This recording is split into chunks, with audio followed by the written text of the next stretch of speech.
I'll be reacting to Peach Boy Riverside episode 12. I'll be watching it from Crunchyroll's website, and I'll be starting my reaction in 1-0, go. Oh, hell yeah. I'm pumped the fuck up for this. Although, really, at this point, why in the world?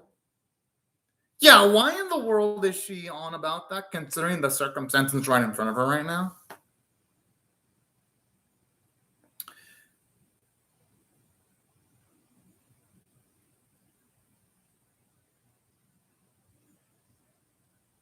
I can't wait to see what the tree's gonna say.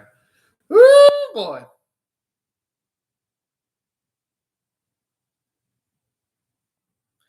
I mean, with the way she's being grabbed, it should already tell it a lot.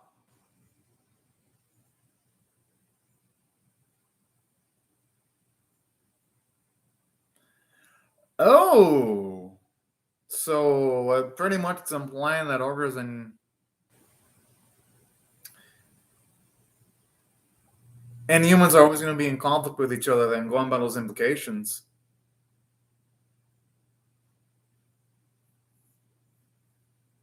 Huh. I gotta admit, that is a dang good twist. Thankfully, though, that doesn't apply to all ogres, though.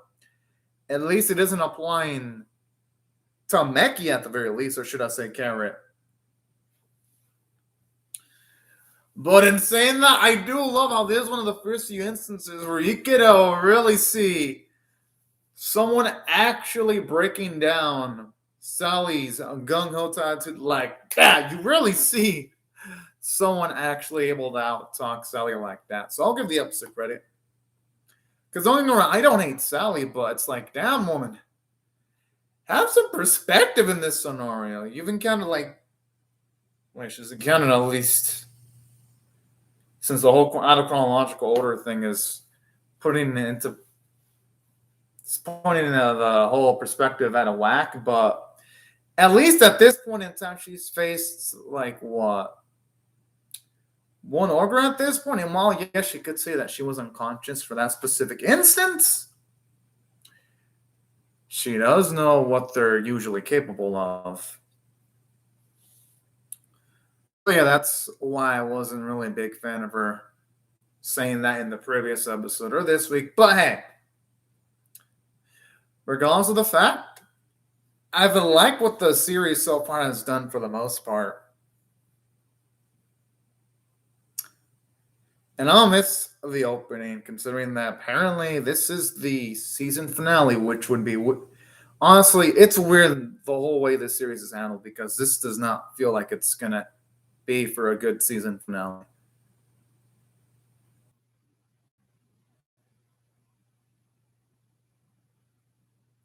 At least it helps you realize that this can't be reasoned with, and she's going to have to just snap. I hope we'll either good. Oh.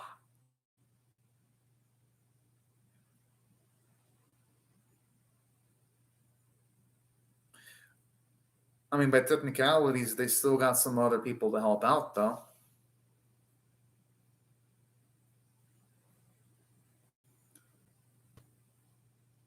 Hmm. Nakamiko's just talking so casually like a freaking boss.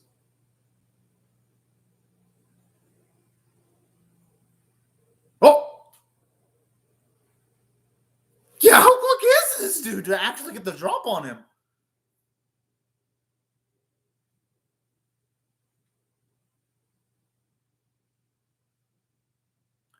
You know, shit's... Hmm.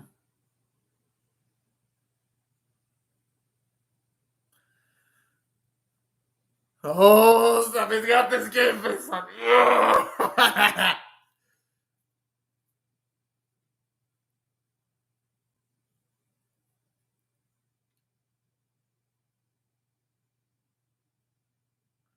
Damn.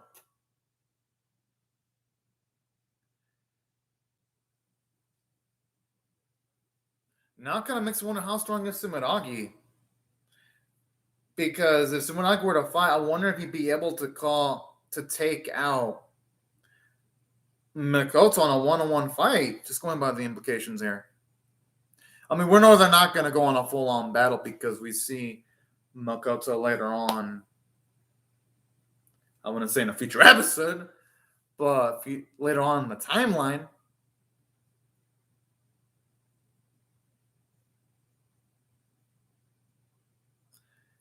Finally!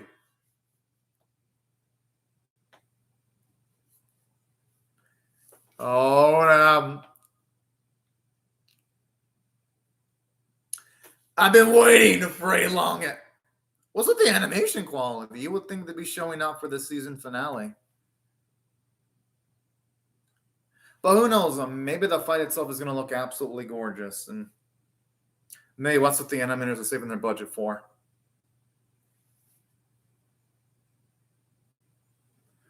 It's actually nice to get to see some progression on Sally's strength there.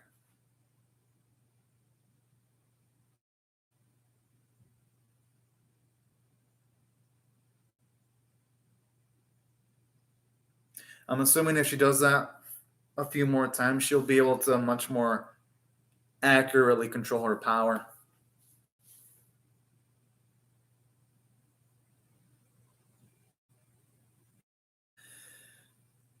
Oh, she's got that psycho look on her face. Yeah.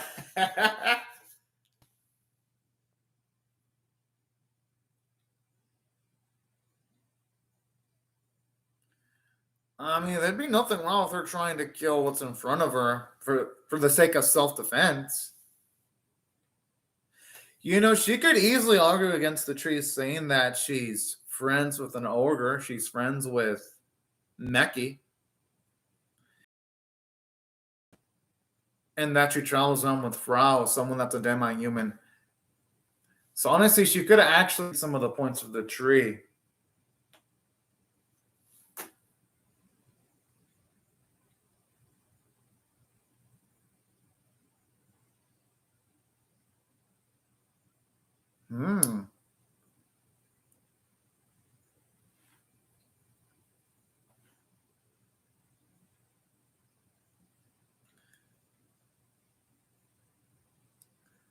Yeah, but okay, this is where the tree. Okay, this is where I'm gonna have to take Sally's side now. Ogres are kind of a threat to humans too. And why the fuck would she be inclined of doing that? If I was silly, I'd be like, a bitch, please. Y'all ogres slaughter lots of humans, so there needs to be some humans capable of drawing out a lot of power to counteract whatever the hell ogres throw at them.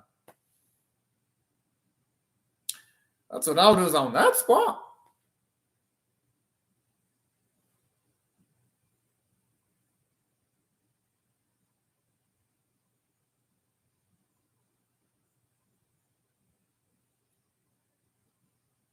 I'm assuming now those negotiations are broken down. Yes, all right.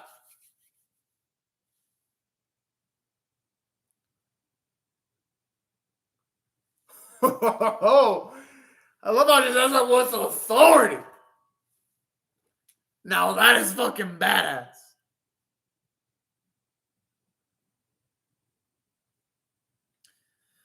It's a shame what we know what Suminagi's proposal is. This is where Shigeru Eda really fucked over the series because in the series airing non-chronological order, that bit where Sumunagi is about to try to make a negotiation with Koto could have been so much stronger if we didn't know what was being negotiated ahead of time.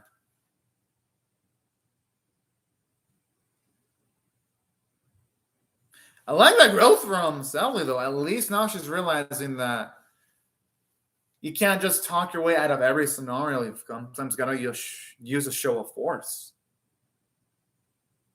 And I love that.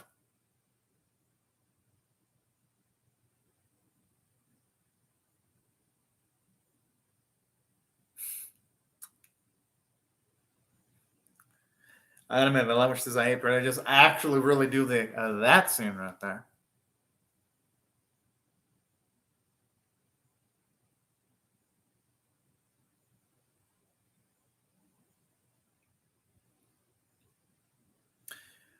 Well, at least in this instance, we know that she does do a little bit of compromise because at least we know that Mila's alive.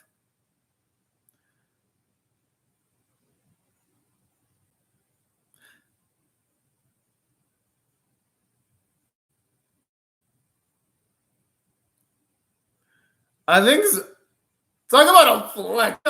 Just easily dodged an attack, but she let the attack actually hit her.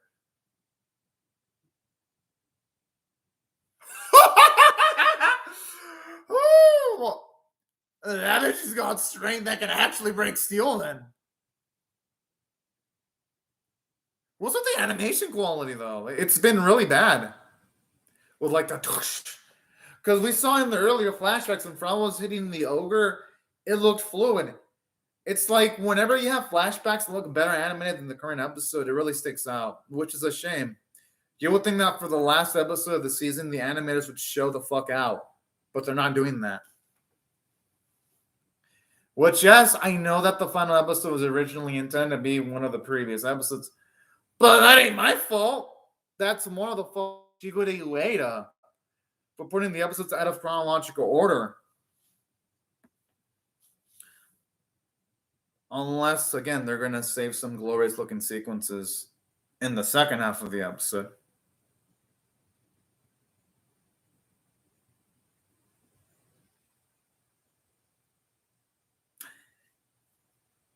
Hey, you know, I like how this scene actually contextualizes why Mila actually was a bit more gung-ho about, at the very least, going and travel with Makoto, at the very least.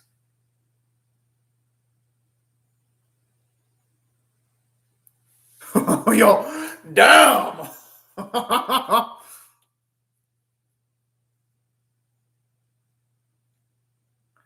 Again, that scene would be so epic if it wasn't done with the still, because again, I'm assuming this looked a lot better in the manga.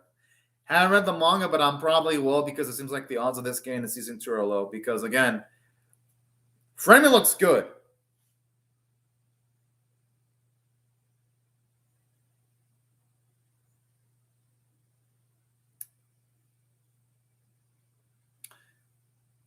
Okay, at least okay. Finally, a show we're gonna say that looked good.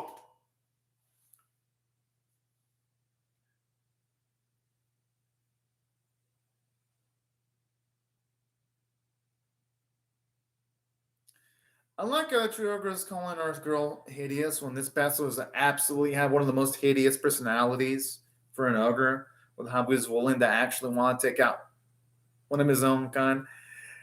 So I go out the irony there.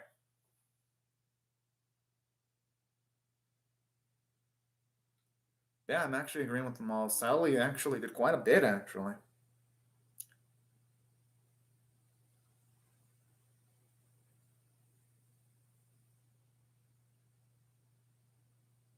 I even like the track that plays in the background, too.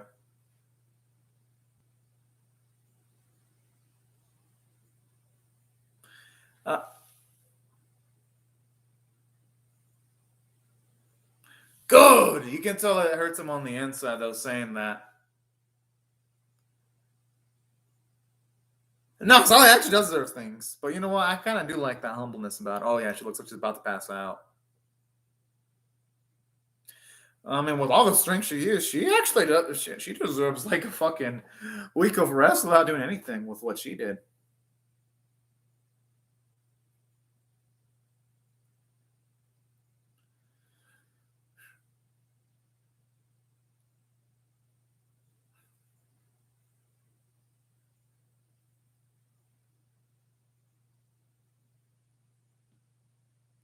I mean, hey, at least we know she makes it out scot free, and she's for the most part reformed.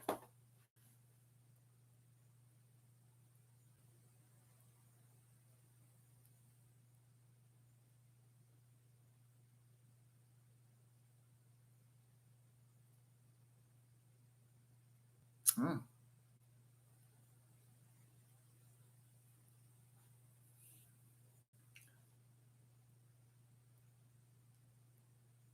Oh boy.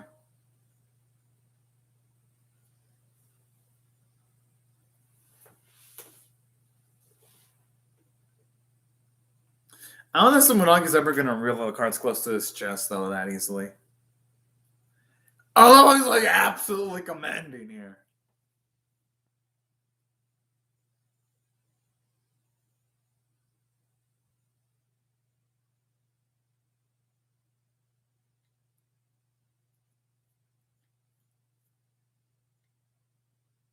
I love those bits where Sumonagi shows off his fury. And how whenever he does things, he wants to be done on his own terms. That's just a baller as fuck.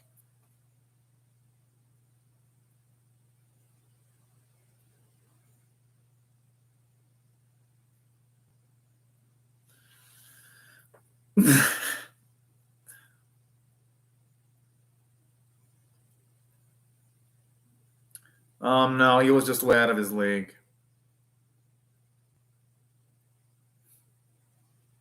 Sumonagi is just that strong off of what he showed up. I love how Sumonagi's humble too, in a way. Mm.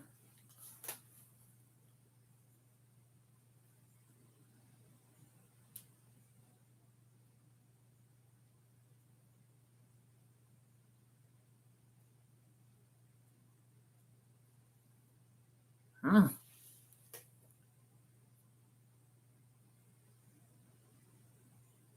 Well, Namiko doesn't really trust that ogre that much, though. That smile says it all. Yeah, I knew he was going to say that because when it comes to Makoto, it falls in line with his character.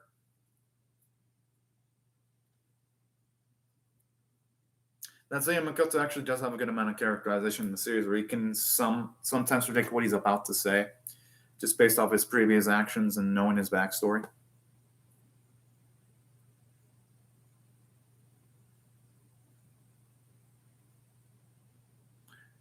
Honestly, I know Barrett's a dude, but whenever Barrett's like that, he looks like a female. I'm just saying.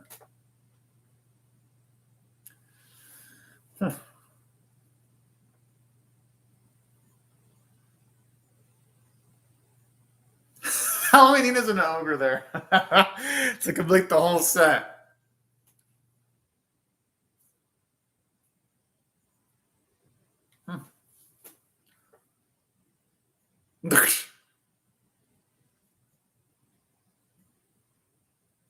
I like how she's smiling about this, though, how you can see how really happy she is that she's seeing coexistence actually occur right in front of her. Now, that scene is actually really satisfying.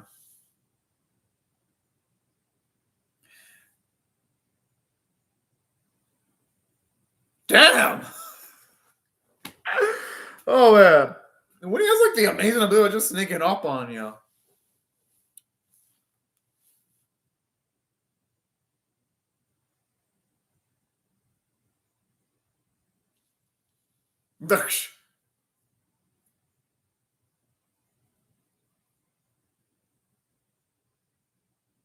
But it actually does look adorable, I ain't gonna lie.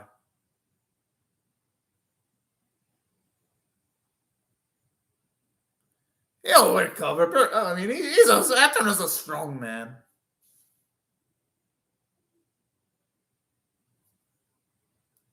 Well, I would assume that Soleil would receive more training. Oh, I thought for a second Soleil would have also wanted to receive more training.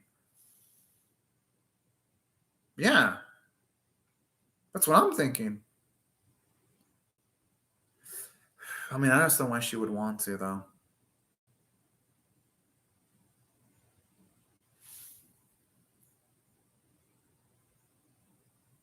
Maybe because she believes that there are people that need help. Oh.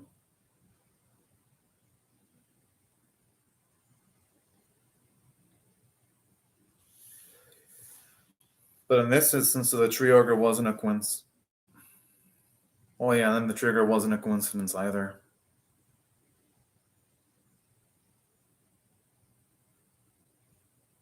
Mm-hmm.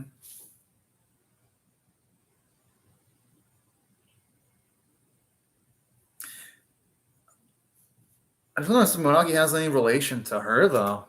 Just the implications in the series.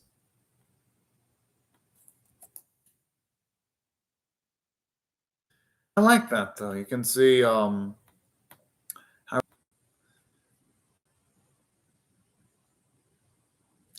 Hey, I don't think Frau would mind one bit though. Frau's got real powers too. If we going by technicalities, and Hawthorne is a guy that's seemingly, yeah, he enjoys this journey too. Can't forget about Keto either.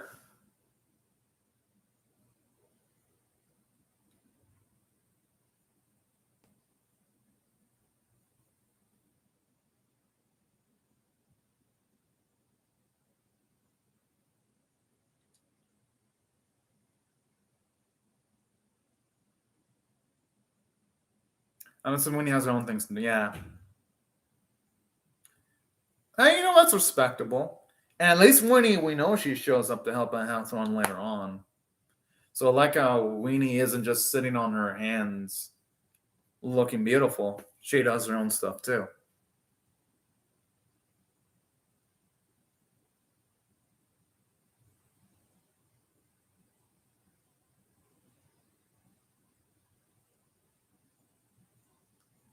Yeah, it makes it dangerous for Barrett. You know, I'm glad I finally get to find out what happens to Barrett because I was like, did Barrett die? At least it's nice to see that he's safe.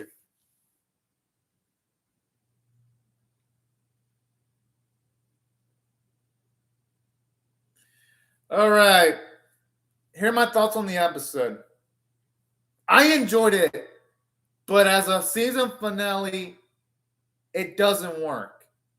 It works as a middle episode, which, because you know which episode would have worked as a season finale? Either the episode when you've got negotiations between Sumeragi and Sally essentially break down. That probably would have either been a great episode of ending off the season, or the episode when Sumeragi is all a badass killing Todoroki. Either one of those two would have been a better episode of ending off the season. If Shigeru Ueda would have really wanted to just end it, should have chosen one of those two. Because with the episode of Todoroki dying, all right, there's a hook for a season 2 if they were to get one. That's why it would have been great. Or rejecting Sumeragi's offer would have been great too, because it would have been something substantial happening. Like, those could have fit. Those could have fit in really damn well, if you ask me. But in saying that, I liked the episode itself. Because here's the thing, from a narrative standpoint, the episode was pretty enjoyable. You made plot progression. The tree ogre was defeated. It was introduced in a single episode and defeated. At least you do have a character straight up be like, nah, completely dead set against Sally's whole thing of wanting peace. So I do love that. It at least gives the antagonist in the episode a much more personality. So that's why I liked this episode. I even love how it explained the origins of where ogres came from. They come from hatred from humans and all that. That's compiled by the creator. So I love all those narrative beats. We're getting valuable information, and we finally see what happens to Barrett, too. So that's why narratively, there are positives. But the issue is, when it comes from an entertainment standpoint, the episode suffers, and that's not because of the script. It's because of the animation staff. Considering that this is a season finale, and this is literally Shigeru Ueda's fault, because since it's a season finale, my expectations for a season finale are way higher than a normal episode. Had this been an episode 6 or 5, I'd be like, the animation was bad, but hey, it's not a season finale, but this is the season finale. So when that being the case, this will be the last time that there'd probably be any Peach Boy Riverside animation material, unless it by some miracle gets another season. So from an animation standpoint, the animators, they don't fucked up. Because in a lot of the fights, there were still shots. and it wasn't pretty to look at. And it's a shame too, because there were some episodes that looked beautiful in the series. Like the episode regarding Makoto's backstory looked beautiful. The episode with Hathron takes out defeats Todoroki looked really gorgeous. So you can definitely tell that there were episodes in this series where the visuals, they pop. They didn't pop here. And that's my issue. It makes you wonder, Shigeru Ueda as an anime director, shouldn't have realized that maybe ending off the season would have been better off if, I don't know, they would have ended off the season with, at the very least, an episode that had good visuals, so that at the very least, if the series never gets more episodes, the viewer can be like, well, hey, at least the series ended beautifully. Nope. The bad decision-making that he did really hampered the series in that regard. And that's why, from an animation standpoint, the episode didn't look so pretty. And plus, there were other bits about this episode, too, that I've also got to, criticize aside from, the animation quality. Because the art quality was, save for the scene where Sally completely wrecks the tree ogre, the CGI was really, really awkward looking. And I've seen a lot of anime with tree CGI, so you can definitely tell here that the animators, they're penny pinching. So that's why, from a script standpoint, while I enjoyed some of the bits it had, the lack of production budget for the final episode was really apparent. So that's why it loses a little bit of entertainment value, not because of the writing staff, but because of the directorial and the animation staff involved in this episode. Now, in saying that, because I already talked about the animation art quality, the voice performances are absolutely amazing. And that's why, if I had to rate this episode overall, I'm going to give it 2 grades. Now, since I'll give it a grade of, by itself, if this were a standalone episode, I would rate this episode straight up on a scale of 1 to 10, with 1 being abysmal, 5 being average, 10 being exceptional. I'll give it a 6 out of 10 for a slight bit above average, because I did like the world building. I did like finding more about the origins of ogres. But as a standalone final episode, I got to drop down the score to a 5 out of 10 for just barely average, because it's like you expect more from a season finale. So that's why I got to rate it that. Now, if I were to rate the series itself overall, this is where it becomes difficult. Since I have the perspective of someone who watched the episodes out of chronological order, my perspective is going to be different from someone who actually watches the series in chronological order, because that's what I'm assuming people are going to do now that the series has ended. There's probably going to be people that are going to watch this series in chronological order. So this is why it's going to be pretty funky to rate this. But here's how I'm going to rate this series. I like the characters. I liked Sally. Even though, yes, there was bits where she said a few things that were stupid. I liked her. I liked Makoto. I liked his sad backstory and his backdrop and reason as to why he hates ogres, too. And I even love how this episode shows you some of the consequences of Makoto getting rid of his horn, because you saw Sumunagi casually block the blade, which I'm assuming if our boy Makoto would have kept his horn, he probably would have been able to dispose of Sumunagi pretty easily. So I even love how you're seeing some subtle consequences like that. I did like Catherine too, how they eventually gave him some stuff to do. And I love Frau too. And I love Carrot's arc, where at first she wasn't really all gung-ho about Sally and Hathron as humans, but then eventually she bonded with them. And I love the friendship that she had with Frau too. I thought that was really beautiful. But in saying that, though, even if I don't take in consideration that the series wasn't airing in chronological order, I still have to mention the fact that there's a lot of loose ends in the plot points, because there's still the whole Sumune killed Todoroki. We haven't yet seen how would Kara react to Todoroki's death. There's still the whole mystery of how the hell does Sumunagi know a lot about Sally. There's still the whole plot point regarding Frau's origins and all that, making me wonder, why can you just instantly resurrect after being killed? So, taking all this into consideration, if I completely ignore the fact that the series isn't in chronological order, and I consider the fact that when it comes to the budget of the series, you can tell it's on the average grade because some episodes looked good, some episodes looked bad. If I had to rate this episode on a scale of, say, 1 to 10, the series itself, with 1 being abysmal, 5 being average, 10 being exceptional, this may be lenient. I'm going to rate the series overall a 5 out of 10. And that's not even taking into consideration it wasn't airing chronological order. I'm just putting that in the wayside because I enjoyed the series, but it's just flawed the way it is right now. It's an incomplete adaptation.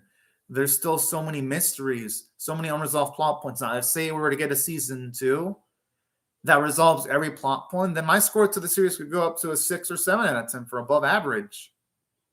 That's provided it isn't fucked up. And I hope if it were to get a season 2, that Shigeru Ueda stays the fuck away from the series because, at least from what I'm reading, a lot of people aren't really quite perspective of what Shigeru Ueda did. And it makes me wonder how in the hell did he even get a role in directing the series because his direction in Geki Idol was pretty damn terrible too. That was one of the worst animes of this year, Geki Idol. So that's why overall, if I had to rate this episode, not taking into consideration the way it was handled, I'll give it a 5 out of 10.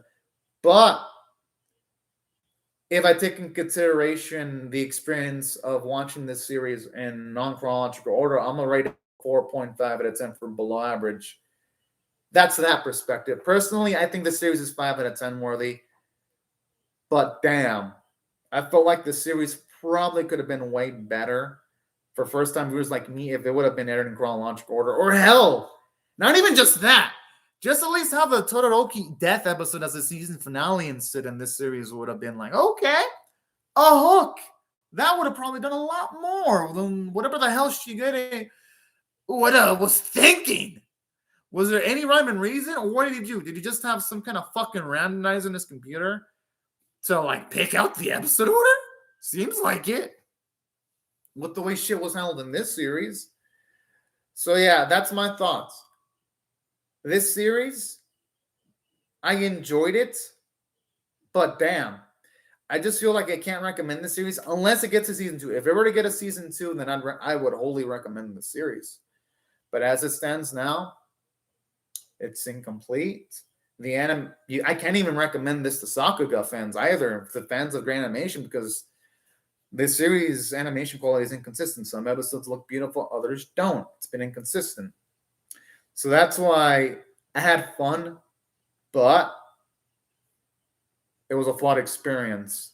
And these are pretty much my thoughts on the series overall. I thought it was all right. It wasn't awful either. I mean, because I'm looking at Crunchyroll comments and, woo, man, I'm not going to blame it. Like, if anyone hates the series, I'm not going to blame people for hating on the series at all. I'm not going to. But at the same time, though, I don't think it's as bad as what some people are making out to be. I'll still stick with, like, the 5 out of 10 grade. Because I think it's fair.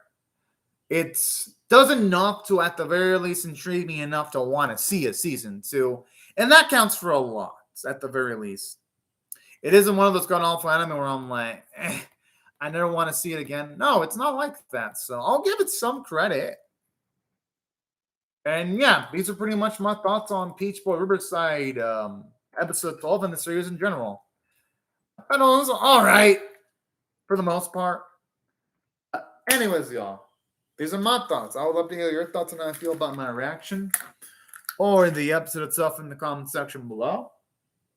Hope y'all rate the video, share it, comment, or subscribe, and I will see y'all later if you come back for more.